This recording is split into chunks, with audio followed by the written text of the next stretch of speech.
Shalom, shalom, bien-aimés dans le Seigneur. Je bénis le Seigneur pour la vie de tout un chacun de vous. C'est votre bien-aimé Timothée du groupe Jésus, la parole vivante. Grande est ma joie, une fois de plus, de venir avec une nouvelle vidéo. Une vidéo qui édifiera par la grâce de Dieu, un enfant de Dieu ou une enfant de Dieu qui me suit actuellement. Bien-aimés dans le Seigneur, par la grâce de Dieu, nous venons avec une nouvelle vidéo. Une vidéo pour parler toujours de la cause de notre Seigneur Jésus-Christ. Parce que nous savons que le Seigneur Jésus-Christ est déjà à la porte.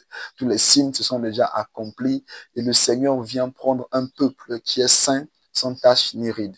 Bien-aimés, par la grâce de Dieu, nous continuons avec le thème que nous avions commencé depuis des jours qui avait porté sur la justice selon Dieu. Et nous avions commencé notre thème passant de Matthieu chapitre 5 au verset 20 jusqu'à Matthieu chapitre 16 au verset 6 où le Seigneur déclare « Gardez-vous avec soin du levain des pharisiens et des sadducéens ». Et nous avions compris tout au long de ce thème que le levain des pharisiens ou des sadducéens, c'était l'enseignement ou l'hypocrisie. Nous avions compris que l'enseignement des pharisiens et des sadducéens était un enseignement qui était lié à l'hypocrisie. Donc par là, une personne qui est censée être qualifiée de pharisien, c'est une personne qui est tout simplement hypocrite. C'est une personne qui vit selon l'hypocrisie de ce monde.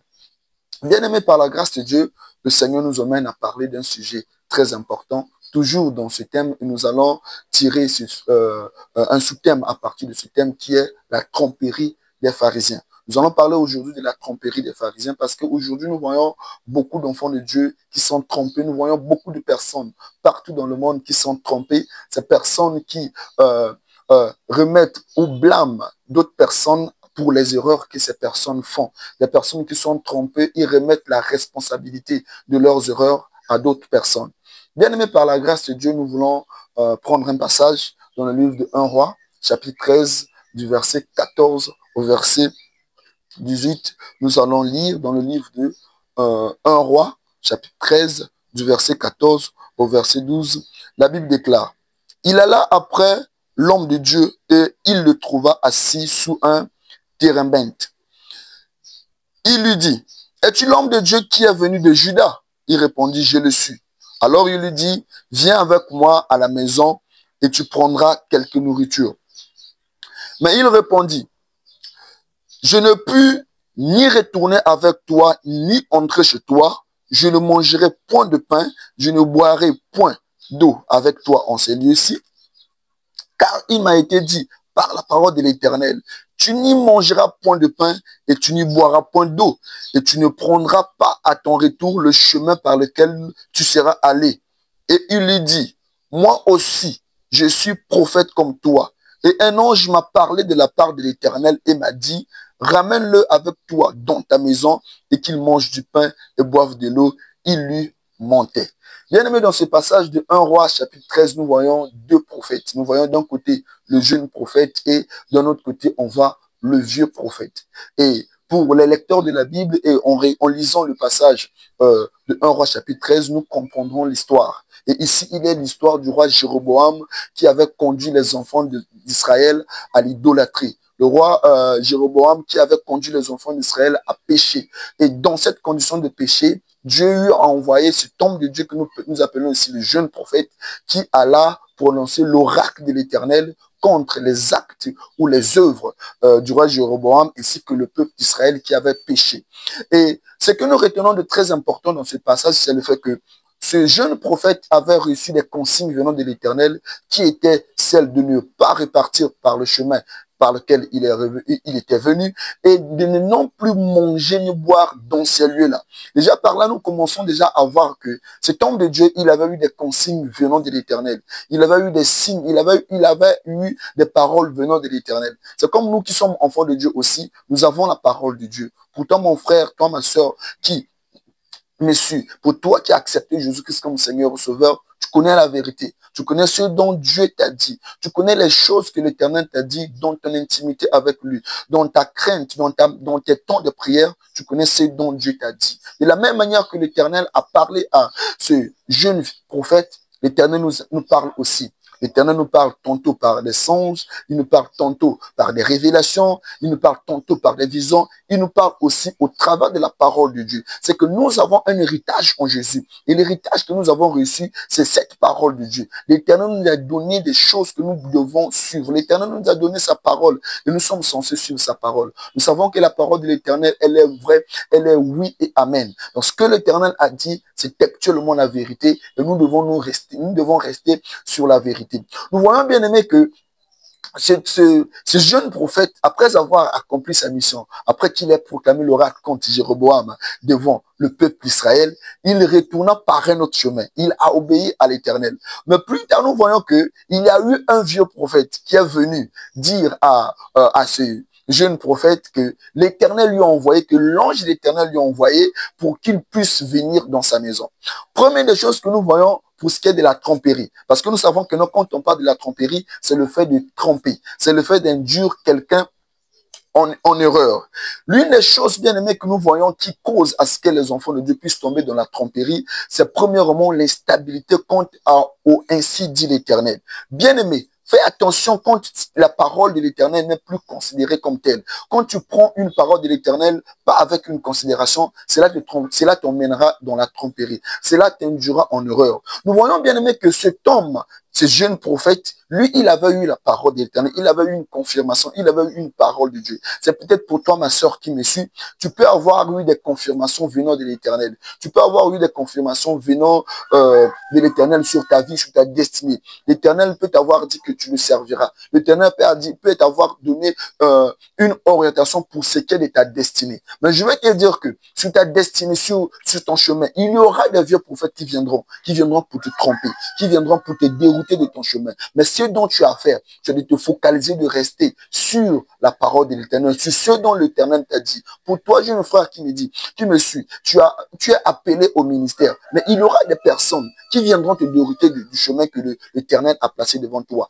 Et ce qu'il faut que tu fasses, bien aimé, c'est de premièrement rester sur ce dont l'Éternel t'a dit, malheureusement, ce qui ne fut pas le cas pour le jeune prophète. Nous voyons le jeune prophète, lui, il a reçu la parole de l'Éternel. Il a reçu ce que Dieu lui a dit. Mais plus tard, une autre personne vient lui dire que c'est lui, il est aussi prophète. Et au nom du titre qu'il est prophète, il induit l'homme de Dieu en erreur. Cela revient à dire que il y a beaucoup d'enfants de Dieu aujourd'hui qui sont trompés. Beaucoup d'enfants de Dieu aujourd'hui qui sont détruits. Beaucoup de gens aujourd'hui qui ont détruit leur vie, quittent jusqu'à revenir dans le monde, quittent jusqu'à mourir, quittent jusqu'à tomber dans des erreurs bizarres. Parce que tout simplement, ces personnes sont laissées tromper par l'opposé de ce qui a été dit par l'Éternel. C'est-à-dire que Dieu te donne des choses qui sont vraies. L'Éternel te donne des vérités sur ta vie. Tu connais ta conviction en toi. Tu connais ce que l'Esprit te dit. Mais dans cette connaissance que tu as là, il faudrait que tu puisses faire attention, bien-aimé, parce qu'il y aura des personnes qui viendront pour te tromper. Il y aura des personnes qui viendront diront, Dieu m'a dit ceci, Dieu m'a dit ceci, j'ai vu que tu seras mon homme, j'ai vu que tu seras ma femme. Bien-aimé, tant que Dieu ne t'a pas dit quelque chose, tu n'es pas censé suivre ce que les gens disent. Tu verras un frère ou une sœur qui viendra peut-être dire à un frère que Dieu a montré que tu es mon homme. Bien aimé, même la nature nous enseigne. Il n'est pas normal qu'en tant que sœur dans la foi, en tant que sœur en Christ, qu'une femme aille faire le premier pas vis-à-vis d'un homme. C'est la même la nature ne l'accepte pas. C'est inconcevable. Et aujourd'hui, nous voyons beaucoup d'enfants de Dieu qui sont détruits. Beaucoup d'enfants de Dieu qui ont détruit leur vie dans le mariage à cause du fait que Dieu m'a dit. Si Dieu a dit à la personne, pourquoi Dieu n'a pas dit à toi le concerné? Comment est-ce possible que la personne en question et soi-disant la personne que Dieu a montré pour ta vie, et soi-disant la personne que Dieu lui a montré qui sera ton ou ta partenaire, et que cette personne soit la personne qui emmène à ta destruction. Là où la personne devait te faire entrer dans ta destinée, c'est cette personne qui contribue à ta perte. C'est cette personne qui contribue à la destruction de ta vie chrétienne. Bien-aimés, faisons attention aux personnes qui viennent dire, Dieu m'a dit ceci, Dieu m'a montré que tu vas voyager, Dieu m'a montré que tu seras peut-être X ou X, avant, bien aimé, que tu puisses accepter quelque chose, tu dois d'abord vérifier, est-ce que ce qu'on m'a dit est conforme à ce que la parole de Dieu dit, est conforme à la mission que Dieu m'a dit. L'homme, le jeune prophète, lui, il avait eu une mission. La mission, c'était d'aller prononcer l'oracle et de repartir par un autre chemin. Il lui a été dit de ne ni manger sur place, ni boire. Mais en voyant le vieux prophète avec des paroles trompeuses, des paroles mensongères, nous voyons que ce jeune prophète a été détruit. Ce jeune prophète a péri. Pourquoi? Parce que ce jeune prophète a suivi une parole qui est différente de la parole que Dieu a dit. Bien aimé, il y aura des personnes dans ta vie qui viendront te dire que Dieu m'a dit. Des personnes qui viendront même fabriquer des songes sur toi, que non, Dieu m'a dit ceci, Dieu m'a dit cela. Ce qu'il y a important pour toi en tant que frère en Christ, en tant que sœur en Christ, en tant qu'une personne qui est appelée à réussir dans la vie en Christ, ou à réussir dans la vie, ou à réussir sa vie, ce qu'il y a que tu fasses, bien aimé, c'est que tu puisses rester sur la parole de Dieu. Ne va pas loin de la parole de Dieu. Aussi beau que puisse être cet homme, aussi belle que peut être cette femme, si cette femme-là n'est pas conformément à la sainte doctrine, ne répond pas aux critères de la sainte doctrine, aux critères de la Bible, aux critères de la parole de Dieu, pour un partenaire ou une partenaire qui pourrait te faire entrer dans ta destinée, bien aimé, ne te lance pas dans cette aventure. Ne te lance pas dans cette aventure parce que cette personne prétend avoir vu quelque chose de l'éternel. Parce que cette personne prétend avoir été la personne que Dieu a envoyée pour toi. Parce que quand Dieu t'envoie une personne, cette personne doit cadrer avec la parole de Dieu. Cette personne vient pour te donner la paix. Cette personne vient pour te garder dans ton intimité avec Dieu. Aucune personne, Dieu ne peut t'envoyer une personne qui détruira ta vie chrétienne. Dieu ne peut t'envoyer une personne qui va pervertir ta vie. Nous voyons ici le jeune prophète, il est détruit parce qu'il a suivi une autre parole. Voilà pourquoi, bien-aimé, toi, en tant qu'enfant de Dieu, tu dois rester, bien-aimé, sage et mature pour savoir ce que Dieu t'a dit, pour pouvoir rester à ce que Dieu t'a dit. Bien-aimé, une question. Quels sont les signes pour reconnaître un trompeur? Quels sont les signes, les éléments facteurs pour nous de savoir que telle personne est une personne trompeuse, telle personne cet homme est un homme ou bien une personne quelconque est une personne qui trompe? Bien aimé, nous reconnaissons d'abord que quand nous parlons de la tromperie, elle est vaste. La tromperie peut venir de tes parents, la tromperie peut venir de tes amis, la tromperie peut venir même d'un homme de Dieu quelconque, un homme de Dieu, entre guillemets, bien entendu, même d'un homme de Dieu quelconque, parce que ici, il n'est pas question de pouvoir regarder le titre de la personne. C'est vrai que cet homme, il était un prophète, un vieux prophète, mais c'est là le fait qu'il était un prophète ne devait pas faire à ce que le jeune prophète en question puisse le suivre. Mais le jeune prophète a suivi ce monsieur à cause du fait que le monsieur a dit qu'un ange de l'Éternel m'a dit, je suis un prophète. Un ange de l'Éternel m'a dit, bien-aimé, Dieu ne peut jamais te dire le contraire de ce qu'il t'a déjà dit, bien-aimé. Quand Dieu dit une chose, il ne peut se repentir. Dieu ne se répond pas de ce qu'il a dit parce qu'il est fidèle. Ce qu'il a dit, c'est ce qu'il confirmera, bien-aimé. Tu dois rester fidèle à ce que Dieu t'a dit, bien-aimé. Reste fidèle à la conviction que Dieu a mis dans ton cœur. Reste fidèle à la vision que Dieu t'a donnée, bien-aimé. La vision que l'Éternel t'a donnée, bien-aimé, c'est cette vision-là qui s'accomplira. Qu'il pleuve, qu'il neige, malgré les embûches, malgré les épreuves, malgré les attaques, je vais t'annoncer, bien-aimé, que cette prophétie que le Dieu t'a donnée, cette vision, cette conviction, cette mission que Dieu t'a donnée, cette destinée que Dieu a établie dans ta vie, elle s'accomplira aussi longtemps que tu t'en tiendras à ce que Dieu a dit, bien-aimé. Aussi longtemps que tu remarqueras et réaliseras, bien-aimé, que le plus important, c'est de suivre ce dont Dieu t'a dit, bien-aimé. Il y a des personnes qui viendront dans l'objectif de te séduire. Il y a des personnes qui viendront dans l'objectif de t'écarter de la destinée que Dieu t'a donnée. Mais toi, bien-aimé, la première des choses, c'est que tu puisses réaliser que moi, Dieu m'a dit quelque chose. Une personne trompeuse, c'est cette personne qui vient te dire le contraire de ce que Dieu t'a dit, bien-aimé. Fais très attention dans ta vie quand des personnes viennent te dire le contraire de ce que Dieu t'a dit, bien-aimé. Cela est un grand danger. Comment est-ce possible qu'une personne t'ait dit que Dieu m'a montré que tu dois être mon fiancé, que Dieu m'a montré que tu dois être ma fiancée, mais cette personne qui prétend avoir dit que c'est lui ou elle qui doit être ta fiancée, c'est cette personne-là qui voudrait déjà coucher avec toi avant le mariage. C'est cette personne-là qui est déjà cupide vis-à-vis de toi. C'est cette personne-là qui te trompe et qui te ment, bien-aimé. Quand tu remarques déjà des signes pareils, sache que, bien-aimé, ce n'est pas la volonté de Dieu. Parce que quand Dieu aime, dans l'amour que Dieu a pour ses enfants, Dieu ne donne à ses enfants que des personnes qui pourront aller de pair avec la destinée de cette personne. Dieu ne te donnera que des personnes qui pourront faire à ce que ta vie chrétienne soit à l'aise. Des personnes qui craindront l'Éternel. Parce qu'aussi longtemps que tu vivras avec une personne qui ne craint pas Dieu, bien-aimé, ta vie sur terre sera un enfer. Le mariage que tu cherches, bien-aimé, sera un enfer. Le business que tu cherches, bien-aimé, sera un enfer. Parce que tu t'es lié à des personnes qui, au lieu de t'emmener dans ta destinée, ces personnes t'ont emmené dans la destruction au travers des paroles, au travers des mécaniques, au travers des mécanismes qui viennent détruire ta vie. Donc, retenons que la première des choses, une personne qui est trompeuse, c'est cette personne-là qui te dit le contraire de ce que Dieu t'a dit. Le contraire de ce que est annoncé dans la parole de Dieu. Deuxième chose, bien aimée, une personne pour reconnaître une personne qui est trompeuse, c'est tout simplement quiconque qui fait le contraire de ce que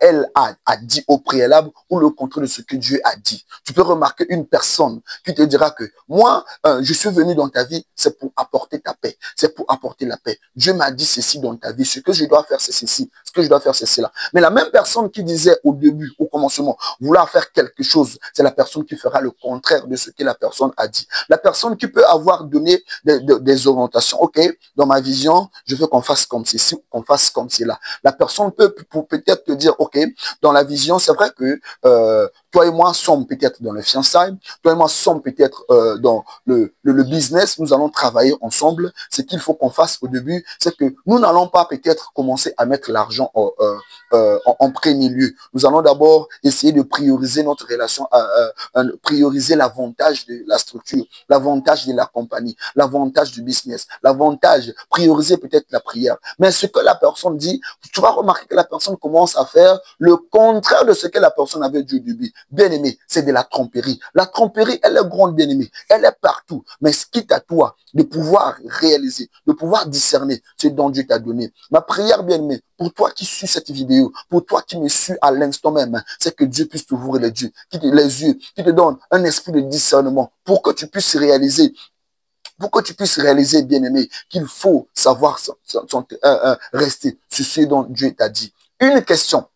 Quelle est la conséquence quand nous nous laissons tromper? La conséquence, bien aimé, quand nous nous laissons tromper, c'est que nous serons détruits et on ne pourra en tenir en compte la responsabilité sur une personne. Adam et Ève s'étaient laissés tromper par le diable, mais Adam et Ève avaient fini par mourir. La mort est entrée au travail d'Adam et Ève, alors que c'est le serpent qui était venu tromper, mais Adam et Ève sont passés par la destruction. Nous voyons, pour cet homme, pour ce jeune prophète, il s'est laissé tromper, mais c'est lui qui est mort. C'est comme pour dire, bien aimé, aussi longtemps que tu te laisseras tromper par des personnes, tu ne pourras prétendre ou tu ne pourras être exempté du jugement à cause du fait que on t'a trompé. Voilà pourquoi la Bible dit dans 1 Corinthiens 10 au verset 12 que celui qui est debout fasse attention, fasse garde de ne pas tomber. C'est-à-dire que quand tu es debout, bien aimé, fais attention. Même dans Proverbe 14, le verset 5, la Bible dit l'homme prudent voit le mal. Il se cache, mais les simples avancent et sont punis. En tant qu'enfant de Dieu, tu dois faire preuve de prudence. Fais attention, parce que quand les personnes te tromperont, les conséquences seront destructrices. Au moment où tu viens te réveiller, tu as déjà détruit ta vie. Tu as déjà détruit. La personne t'a épuisé spirituellement. La personne qui s'était dit, qui s'était manifestée à toi comme étant un fiancé, un potentiel fiancé, une potentielle fiancée. Cette personne t'emmène dans les avortements. Cette personne détruit ta vie. Cette personne te dépouille de ce que tu as au nom d'une prophétie, au nom d'une vision, au nom d'un visage apparemment angélique. Voilà pourquoi, bien aimé, le plus important, c'est de savoir que aussi longtemps que tu te laisseras tromper, la responsabilité reposera sur toi. Puisque c'est toi qui seras responsable, qu'on ne te trompe ou pas, le plus important, c'est que tu puisses savoir faire preuve de sagesse, faire preuve de maturité. Que Dieu vous bénisse, bien-aimés. Et nous avons toujours l'habitude de dire, abonnez-vous massivement, bien-aimés, sur notre chaîne YouTube, Jésus, la parole vivante, et notre page Facebook, Jésus.